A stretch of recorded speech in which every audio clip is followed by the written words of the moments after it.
EOBI کے generator کی کہانی بہت ہی اہم اور بہت ہی دلچسپ ہے، اور EOBI میں جنریٹر کے نام پہ کیسے کیسے فراڈ ہوتے ہیں، کیا کیا ہوتا ہے، ذرا دیکھیے سنیے۔ اور یہ بورڈ آف ٹرسٹیز کی منٹس آف میٹنگ کی میں آپ کو بات سنا رہا ہوں۔ یہ جناب ایجنڈا ڈائریکٹر جیل نے پیش کیا اور بورڈ کو بتلایا گیا کہ 2010 میں پیپرا بڈنگ پروسیس کے بعد ایک ایگریمنٹ سائن کیا گیا MS Communis sales and services Pakistan کے ساتھ، اور اس نے سپلائی کرنا تھا 350 kV/2080 kV کا generator at the cost of 55 lakh روپے، اکائی دہائی سینکڑا ہزار 10,000 لاکھ، جی ہاں 55 لاکھ روپے۔ اچھا، یہ کس مقصد کے لیے تھا؟ For the use of in EOBI head office Karachi, ٹھیک ہے جی، اس کو ہیڈ آفس کراچی کے لیے استعمال کرنا تھا۔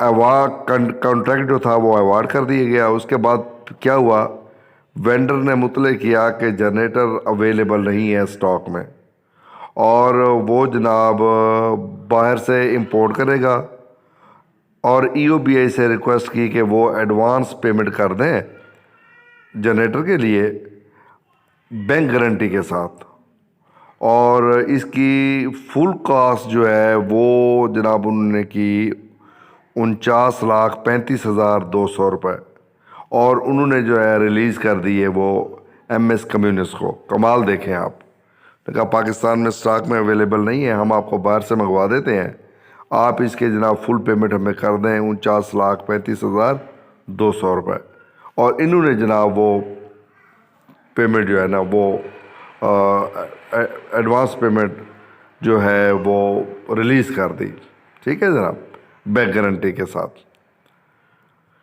اب جناب EOBI نے مسلسل اس کو MS کمیونس کا جو ہے وہ پیچھا کیا اور پرسو کرتے رہے معاملے کو، لیکن جنریٹر جو ہے وہ فرم کی طرف سے نہیں دیا گیا۔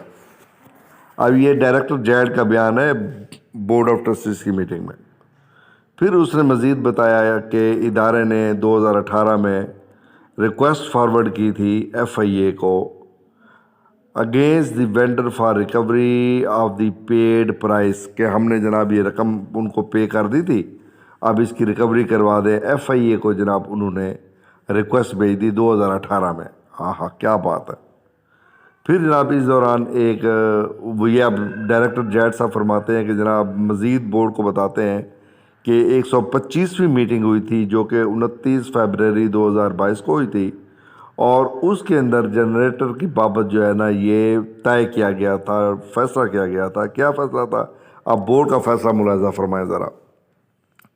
MS Communis sale and service payment کی ادائیگی کے لیے agree to payment of principal amount along with interest at the rate of KIBOR plus 2% with effect from 17/5/2011 to the date of payment of principal.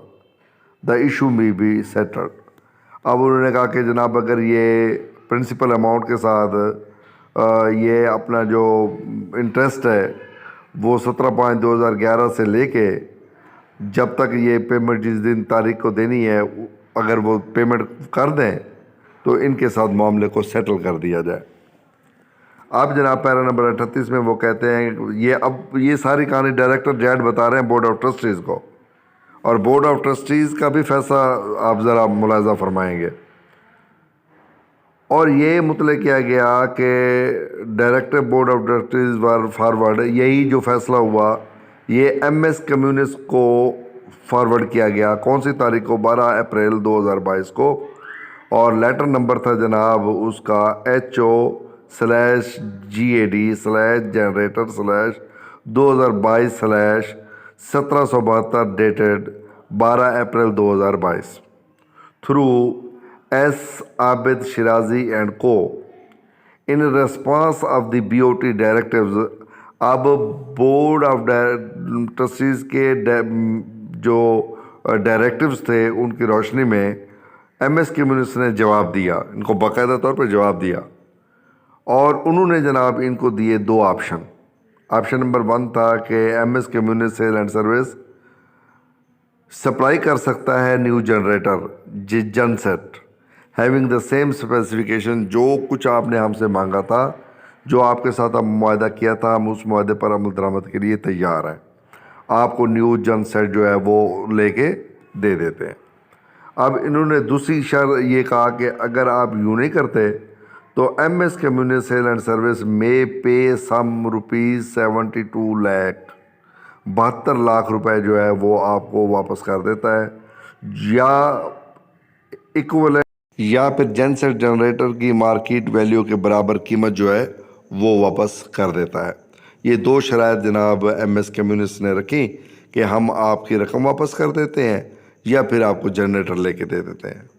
اب جناب board کے سامنے یہ معاملہ پیش کیا گیا کہ جناب جو بورڈ کا 125ویں بورڈ کا ڈیسیژن تھا، اس کے مطابق جو ان کے پاس ہماری رقم بچتی ہے وہ جناب اس میں یعنی آپ یہ کہہ لیں کہ 1,24,14,156 روپے اور 2,04,14,156 روپے، یہ جناب اس پہ انٹرسٹ بنتا ہے، اور یہ مختلف اوقات کا 3 ایئر کا الگ سے بنایا گیا، پھر 3 ایئر کا الگ سے بنایا گیا، اس میں قیمتیں مختلف جو تھی وہ ڈالی گئیں۔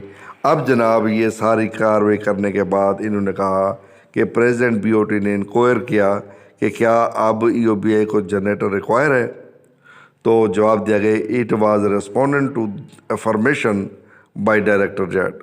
اب پریزیڈنٹ بی او ٹی نے جو ہے وہ معاملے کو کنسیڈر کیا، opinion that option given by sellers are non beneficial. انہوں نے کہا یہ جو سیلر نے ہمیں آپشن دیے ہیں نا 2، یہ نان ورتھ ہیں، یہ کنسیڈریشن کے قابل نہیں ہے، یہ نان بینیفیشل ہے۔ اب انہوں نے کہا کہ further given the criminal proceeding against the owner of the firm and being a legal matter the board should not indulge into such issue. انہوں نے کہا ہے کہ چونکہ اب یہ کرمنل میٹر بن چکا ہے تو لہٰذا بورڈ اس کے اندر اب مداخلت نہیں کرے گا۔ He further directed that law department EOBI should aggressively pursue the case۔ اب لا ڈپارٹمنٹ کو چاہیے کہ وہ اس کیس کو جو ہے وہ اگریسولی اس کو پروسیڈ کرے، اور باقی ممبران نے بھی پریزیڈنٹ بی او ٹی کے رائے کے ساتھ ایگری کرتے ہوئے کہا کہ جناب بالکل ٹھیک ہے، اور ڈیسیژن جو ہے وہ دیا گیا کہ بورڈ نے ہدایت جاری کی ہے کہ معاملہ جو ہے وہ ایف آئی اے کے حوالے کیا جائے اور کیس کو پروگریس کیا جائے۔ یہ جناب 127ویں میٹنگ ہے بورڈ کی، جو کہ 7 ستمبر 2022 کو ہیلڈ ہوئی تھی، یعنی آخری میٹنگ اب یہی ہیلڈ ہوئی ہے، اور اس کے اندر یہ جنریٹر کی بابت جو معاملہ طے کیا گیا، کمپنی نے جو آفرز دی وہ ٹکرا دی گئی۔ انہوں نے کہا نہیں جناب ہم کیس لڑیں گے، لہٰذا اب ای او بی آئی کیس لڑنے جا رہا ہے، بورڈ نے منظوری دے دی ہے۔ باقی دیکھتے ہیں کیس کا نتیجہ کیا نکلے گا، وہ آپ کو بھی پتہ ہے، مجھے بھی پتہ ہے، اور جنریٹر کے ساتھ کیا ہوا ہے یہ سب کو پتہ ہے۔